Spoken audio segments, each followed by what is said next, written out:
Hello friends, स्वागत है आपका हमारे चैनल इजी स्टडी पे। तो फ्रेंड्स, आज के इस ऑसम वीडियो में हम मई मंथ के मोस्ट इम्पॉर्टेंट करंट अफेयर्स को डिस्कस करेंगे। ये इस सीरीज़ का पार्ट 3 है। अगर आपने पार्ट 1 पार्ट 2 नहीं देखा है तो उसका लिंक मैंने डिस्क्रिप्शन बॉक्स में दे दिया है।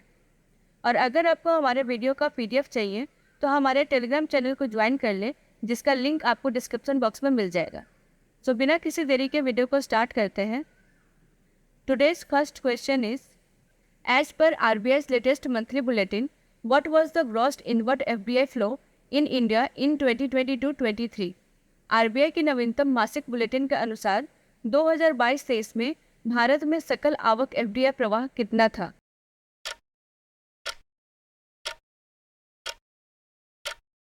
And correct answer is $71 billion.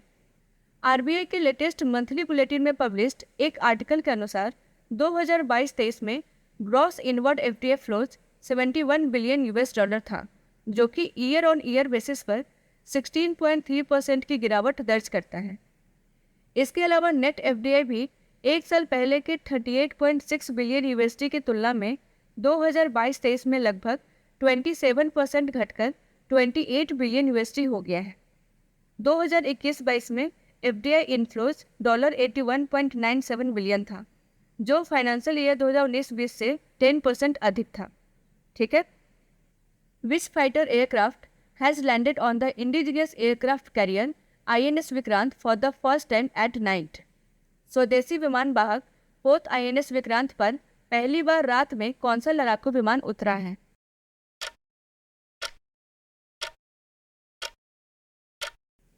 And correct answer is MiG-29K। Indian navy का MiG-29K fighter jet first time indigenous aircraft carrier INS Vikrant पर लैंड किया, जो साल के अंत तक अपने एयर विंग के साथ वॉरशिप को पूरी तरह चालू करने की दिशा में एक महत्वपूर्ण कदम है।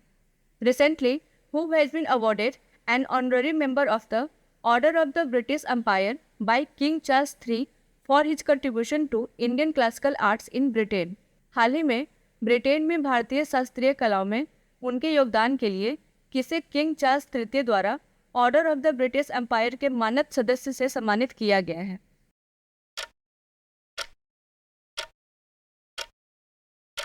And correct answer is doctor MN Nand Kumar. Britain के जाने माने Sanskrit scholar doctor MN Nand Kumar को ब्रिटेन में इंडियन क्लासिकल आर्ट्स में उनका जो कंट्रीब्यूशन था उसके लिए किंग चार्ल्स III के द्वारा order of the British Empire के ऑनररी मेंबर से सम्मानित किया गया है। डॉक्टर नंद कुमार लंदन में भारतीय विद्या भवन केंद्र के एग्जीक्यूटिव डायरेक्टर है और वो कर्नाटका के हैं। Recently, who became the country's first player to win an ATP challenger event on European clay court? हाल ही में यूरोपीय क्ले कोर्ट पर ATP चैलेंजर प्रतियोगिता जीतने वाले देश के पहले खिलाड़ी कौन बने?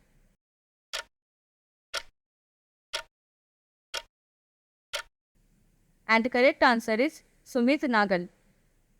तो भारत के tennis ace Sumit Nagal European clay court पर ATP चैलेंजर इवेंट जीतने वाले देश के पहले खिलाड़ी बन गए हैं, जिन्होंने रोम में higher ranked Dutchman Jesper de Jong पर पुलिंग ऑफ करते हुए जीत हासिल की।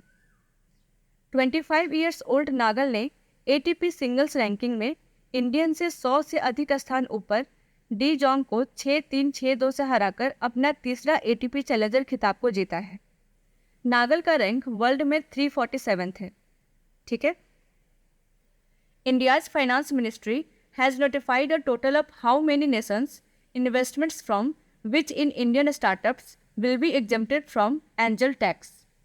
भारत के वित्त मंत्रालय ने कुल कितने देशों को अधिसूचित किया है जिनसे भारतीय स्टार्टअप्स में निवेश को एंजल टैक्स से छूट दी जाएगी?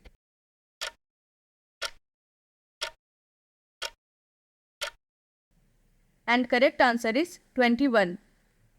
इंडिया के फाइनेंस मिनिस्ट्री ने टोटल 21 नेशंस को नोटिफाइड किया है जिनसे इंडियन स्टार्टअप में इन्वेस्टमेंट को एंजल टैक्स से छूट दी जाएगी।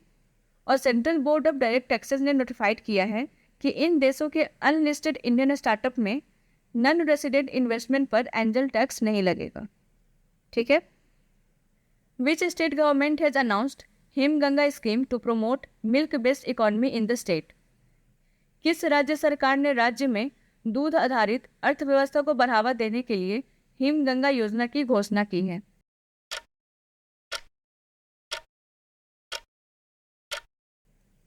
And correct answer is Himachal Pradesh. So Himachal Pradesh government ने स्टेट में मिल्क बेस्ड इकोनॉमी को बढ़ावा देने के लिए हिमगंगा स्कीम को अनाउंस किया है। इस स्कीम के तहत पशुपालकों को उनके दूध और दूध उत्पादकों की एक्चुअल कॉस्ट बेस्ड पर उचित मूल्य मिलेगा। हाल ही में हिमाचल प्रदेश के सीएम सुखविंदर सिंह सुक्खू ने कहा कि कांगड़ा डिस्ट्रिक्ट में धागवार मिल्क प्रोसेसिंग प्लांट की फैसिलिटीज के अपग्रेड के लिए 250 करोड़ रुपए का निवेश किया जाएगा।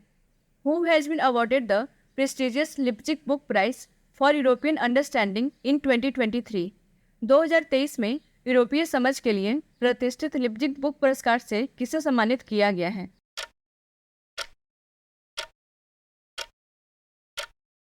And correct answer is Maria Stepanova.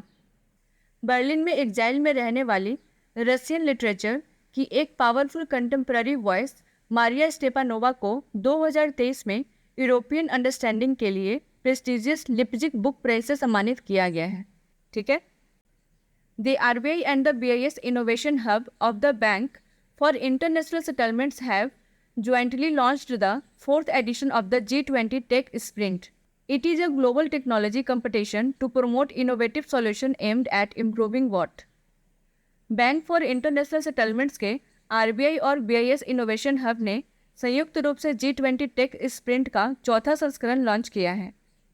यह किस चीज़ में सुधार लाने के उद्देश्य से अभिनव समाधानों को बढ़ावा देने के लिए एक वैश्विक प्रौद्योगिकी प्रतियोगिता है?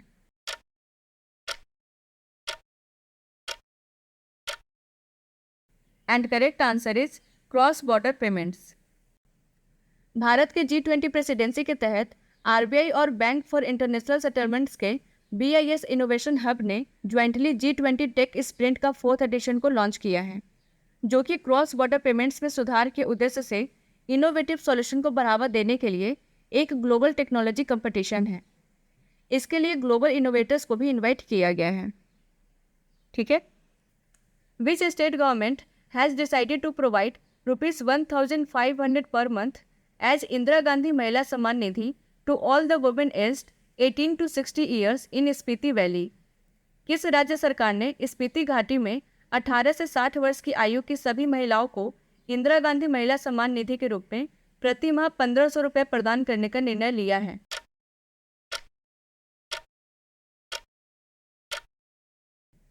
And correct answer is Himachal Pradesh. Himachal Pradesh cabinet ने स्पीति घाटी में 18 से 60 साल की सभी महिलाओं को इंदिरा गांधी महिला सम्मान निधि के रूप में पर मंथ 1500 रुपये प्रोवाइड करने का निर्णय लिया है। 15 अप्रैल को हिमाचल प्रदेश दिवस के समारोह के दौरान सीएम सुखविंदर सिंह सुक्खू ने इसके रिगार्डिंग अनाउंसमेंट किया था। ठीक है। Recently who has become the 11th Indian women to achieve international master title in chess? हाल ही में शतरंज में अंतर्राष्ट्रीय मास्टर खिताब हासिल करने वाली 11वीं भारतीय महिला कौन बनी है?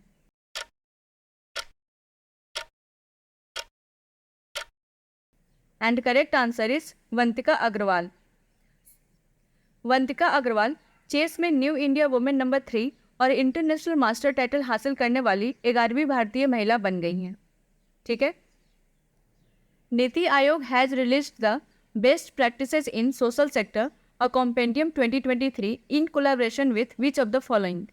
नीति आयोग ने निम्नलिखित में से किसके सहयोग से best practices in social sector a compendium 2023 जारी किया है?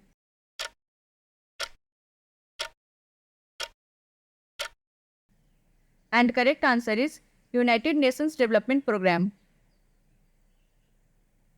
नीति आयोग ने यूनाइटेड नेशन डेवलपमेंट प्रोग्राम के सहयोग से best practices in social sector और कॉम्पेंडियम 2023 जारी किया है।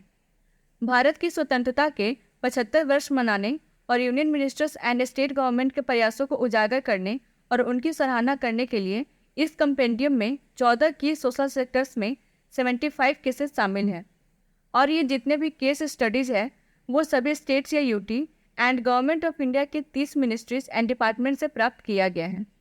नीति आयोग के सीईओ है श्री BVR सुब्रमण्यम। ठीक है। The reserve bank approved how much dividend pay out to the central government for 2022-23। Reserve bank ने 2022-23 के लिए केंद्र सरकार को कितना लाभांश भुगतान करने की मंजूरी दी है?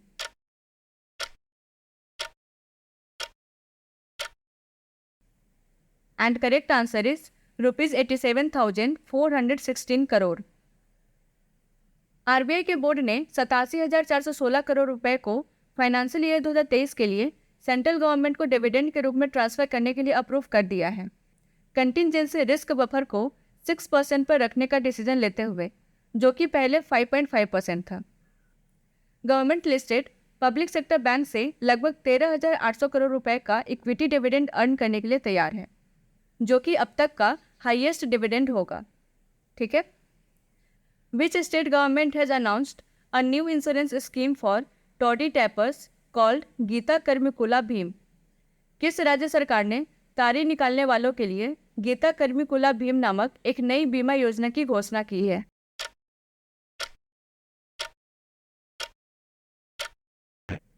And correct answer is Telangana. Telangana government ने तारी को निकालने वालों के लिए गीता कर्मिकुला भीम नामक एक नई इंश्योरेंस स्कीम की घोषणा की है। यह योजना राइतु बीमा योजना के सिमिलर है, जो फार्मर्स के लिए है। इस योजना का एम है तारी निकालने वालों के फैमिलीज को फाइनेंशियल असिस्टेंस प्रदान करना, जो खेतों में तार के पेड़ों से तारी इकट्ठा करते समय दुर्घटनाओं के कारण मर जाता है। ठीक है। Reserve bank has launched 100 days 100 pays campaign for return of unclaimed deposits. Which of the following are classified as unclaimed deposits? Reserve bank ने लावारिस जमा की वापसी के लिए 100 दिन 100 भुगतान अभियान शुरू किया है। निम्नलिखित में से किसे लावारिस जमा के रूप में वर्गीकृत किया गया है?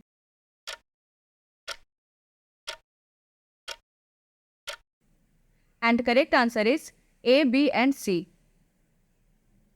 आरबीआई ने 100 दिनों के अंदर देश के प्रत्येक जिले में प्रत्येक बैंक की टॉप 100 अनक्लेम डिपॉजिट्स का पता लगाने और निपटाने के लिए बैंक्स के लिए 100 days 100 pays अभियान की घोषणा की है। बैंक्स में 1 जून 2023 से यह कैंपेन स्टार्ट हो जाएंगे।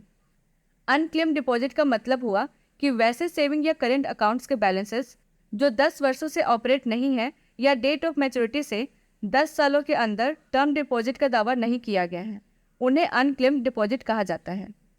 इन बैलेंसेस को बैंक्स के द्वारा depositor education and awareness fund में ट्रांसफर किया जाता है, जो कि आरबीआई के द्वारा मेंटेन किया जाता है। Which of the following has emerged as the top performer among public sector lenders in terms of loan and deposit growth in percentage terms during 2022-23? निम्नलिखित में से कौन 2022-23 के दौरान प्रतिशत के संदर्भ में ऋण और जमा वृद्धि के मामले में सार्वजनिक क्षेत्र के उधारदाताओं के बीच शीर्ष प्रदर्शनकर्ता के रूप में उभरा है?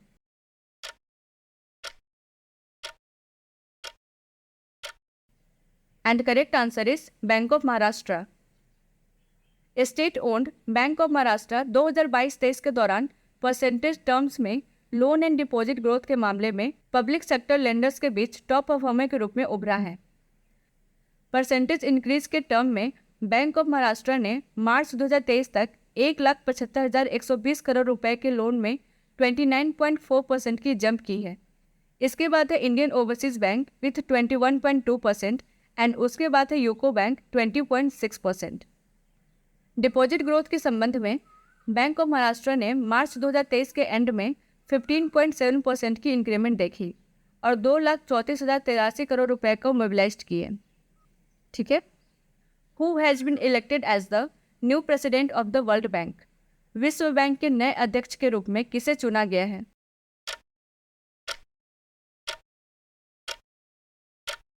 And correct answer is Ajay Banga. World bank के 25 मेंबर एग्जीक्यूटिव बोर्ड ने मास्टर कार्ड के फॉर्मर सीईओ अजय बांगा को प्रेसिडेंट के रूप में 5 साल के कार्यकाल के लिए चुना है, जो 2 जून से इफेक्ट में आएगा। The Indian Space Research Organisation launched a low-cost star sensor called Starberry Sense on board its polar satellite launch vehicle C-55 rocket. The Starberry Sense payload has been developed by whom? भारतीय अंतरिक्ष अनुसंधान संगठन ने अपने polar satellite launch vehicle C-55 rocket पर starberry sense नामक एक कम लागत वाला स्टार सेंसर को लॉन्च किया है। स्टारबेरी सेंस पेलोड किसके द्वारा विकसित किया गया है?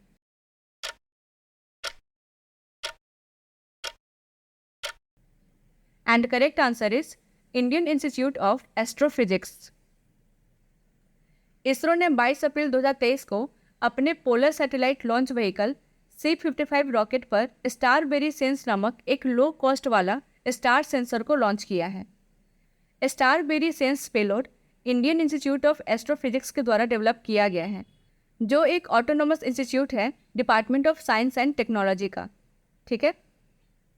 रिसेंटली रक्षा मंत्री श्री राजनाथ Singh handed over a fast patrol vessel and a landing craft assault ship to which country? हाल ही में रक्षा मंत्री श्री राजनाथ सिंह ने किस देश को एक फास्ट पेट्रोल वेसल और एक लैंडिंग क्राफ्ट आक्रमण जहाज सौंपा है?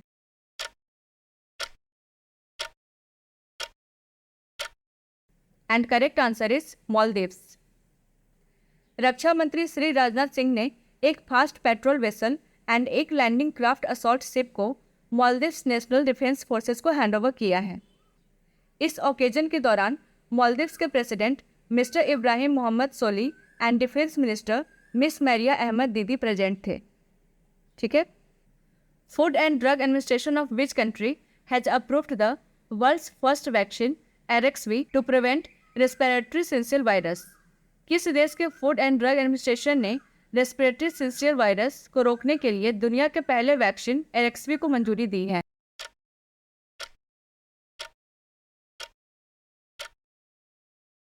And correct answer is USA।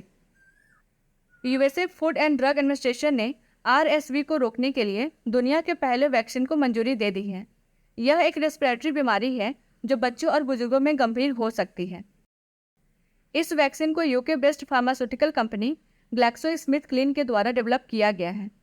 इस वैक्सीन का नाम है RXV, जो 60 साल से अधिक आयु के एडल्ट्स के लिए सिंगल डोज वाले वैक्सीन के रूप में अप्रूव्ड है। ठीक है। Which of the following has topped the Forbes 2023 highest paid athletes list? निम्नलिखित में से किसने फोर्ब्स 2023 उच्चतम भुगतान वाले एथलीटों की सूची में शीर्ष स्थान प्राप्त किया है?